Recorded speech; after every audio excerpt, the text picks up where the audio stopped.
নমস্কার, আমি উদয় কর্মকার। আমার লেখা কবিতা বড় একা। দুটি ভাতের কাঙালি, চায় না রাজভোগ। বয়স যে তার ৮০-র বেশি, শরীরে নানান রোগ। নেই সন্তান, মৃত স্বামী, বড়ই অসহায়।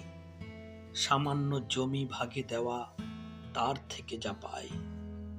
অর্ধেক দিন অন্নহীন থাকে অন্ধকারে, ছিটে বেড়া ছেড়ে পড়ে সামান্য বৃষ্টি ঝড়ে। হারিয়ে গেছে রেশনপত্র, নেই আধার কার্ডে নাম। ভোটার কার্ড তো পায়নি খুঁজে, বুঝেও না তার দাম। বৃদ্ধ ভাতা দূরের কথা, জোটেও না তার সারি। সময় দাদা পাল্টে গেছে, স্বার্থপরতা ভারী।